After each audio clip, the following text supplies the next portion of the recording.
debate life outside the Federal Witness Protection Program. Hey, it's Suze, and welcome to this afternoon's episode. Counterterrorism is the topic of the moment. Whoa, man, boy, you know what? There was one chick down in Dallas, and apparently her brother is retired from the CIA. She said I was being closely watched. You know what? I mean, I don't know. She's apparently retired from the Pentagon, but whatever. That does seem to be, it does seem to be apparent, because I leave the house, you know, I just wanted something else to eat. And you know what? My phone just starts ringing off the hook, you know, the minute I walk out the door. I mean, you know, I don't know. I mean, I'm surrounded, you know, I'm right at the U.S.-Mexico border, literally, like, Mexico's a couple blocks away. And I mean, I'm surrounded by Border Patrol. Literally, and customs agents, which I totally dig that. Totally dig that. So, but I'm out getting a little lunch. My phone starts ringing off the hook. And here's the interesting part. I got a phone call from the Houston police, the gangs unit, right after I took pictures with my phone of the fence that is right at the U.S.-Mexico border where I am. So, you know, I mean, I don't know what to think about that. You know, I actually was just taking pictures. I wanted some pictures of this cute little town that I'm in, and then I thought, you know, I would post them on Arizona Attorney General Tom Horn's website, you know, or his Facebook page or something like that. Send them to Tom Horn, because you know Arizona's, you know, kind of getting discriminated against on border security issues. One of them being having this fence. So I wanted to take a picture of this border fence. Okay, so get this. Get a call from this chick. You know, I made a report into the gangs unit earlier today based on some retaliation that I felt like I was facing, all based on the Texas didn't want him back conspiracy. You have to watch that video. If you need a review on the Texas didn't want him back conspiracy, watch that YouTube video. It's terrorism related. So I felt that I was being retaliated against in employment crimes, because this is what these guys are doing to me, especially this FBI task force. So I reported that, and I got a call back from a female person that claimed to be with Houston PD in the gangs unit. Apparently I had questions. The trouble is that, you know what, this phone's relatively new. And when I answered it, somehow wound up on speaker. Well, I didn't want it on speaker, and I was trying to get it off speaker, and I accidentally hung up on her. I didn't mean to hang up on her. So, but anyway, you know what, it's like, you know, but she was just kind of saying like she didn't understand. And I'm still thinking, well, let's see, let's review the Texas didn't want him back conspiracy. Every kind of retaliation that happens to me is all based on this Texas didn't want him back conspiracy. And we've got a bunch of missing people that have probably already been murdered, all based on that. Okay, now apparently the terrorist, if you read the case, here's another case for you. Arizona District case, so it's federal court.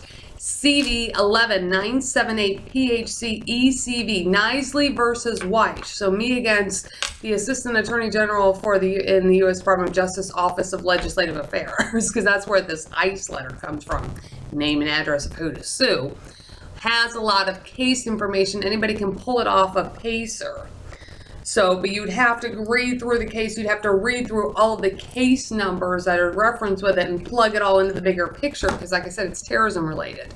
Now, why no law enforcement person within the state of Arizona ever contacted Texas just based on, you know, whatever? The only thing that I can think of as to why that did not happen is because I know that the FBI is trying to keep jurisdiction. Now, I know that based on the fact that I made the initial FBI report, and even a Houston FBI agent said, you know, Las Vegas is trying to keep jurisdiction, but also the FBI in general. But the trouble is, long history of the FBI doing absolutely nothing about anything. So that's why I said, you know, I just keep getting retaliated against based on the fact that nobody wants to pick up the goddamn jackass terrorist and throw his ass back into prison in Houston, even though he has a warrant out in Texas, apparently under a different name. So, you know what? It's like, okay, I just tried it again with the Houston police, with the gangs unit. Okay, like, you know what? Let me try to put this a different way. Read the Texas, or, you know, watch the Texas didn't want him back conspiracy video.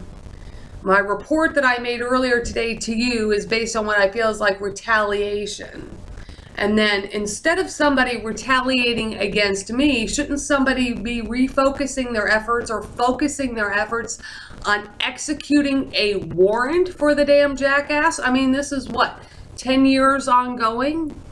Now, you know what, major crimes, a police officer, a Houston police officer in the major crimes unit explained to me that if it's outside of their district that they have to use the U.S. Marshal Service. Well, the Houston U.S. Marshal Service told me he's got an FBI number. So if the FBI is jacking something up, then you know what? Somebody's got to get around the block and follow the procedures, you know, and if they have to arrest an FBI agent because they can't get this up to the marshals, if that's how it's supposed to go, if there's a state warrant and for whatever reason they can't get it executed up to the Marshal Service so the Marshal Service can pick up the guy per their policies and procedures, if there's FBI agents or an FBI task force getting in the way, well, you know what, then you need to get rid of the FBI task force, and if you have to arrest him, you have to arrest him. Okay, because right now, you know, for the past 10 years, you've got a guy with a warrant out in the state of Texas, and even that same major crimes Houston police officer explained to me a warrant doesn't go away. So if you aren't executing a warrant because you don't want to arrest an FBI task force, then you are actually breaking the law. I mean, it's bad enough that they broke the law and they're not executing the law, but if you're not doing something, then you're breaking the law too. You know, just because you don't want to get your friends in trouble, you don't want to get other law enforcement in trouble. Oh no. If they are the ones that have done wrong and have jacked this whole thing up, then they're the ones that need to be arrested. Because in March of 2005, Detective James Mosaic with the Las Vegas Metro Police Joint Terrorism Task Force, DHS detective, told me, sitting at my dining table along with Senior Special Agent Peter Lazaro with Homeland Security Investigations. He's supposed to go back to Texas and then come back here, meaning back here, back to Las Vegas. But Texas didn't want him back, and something about not wanting to pay for an extradition. Well, you know what? A bunch of people have paid for this with their lives. So that's this afternoon's episode, Counter-terrorism Unit. This is life outside the Federal Witness Protection Program. Very dangerous way to exist. If you're a stun gun handy, there's real terrorists and criminals out there with warrants that are not being executed. I'll see you next time.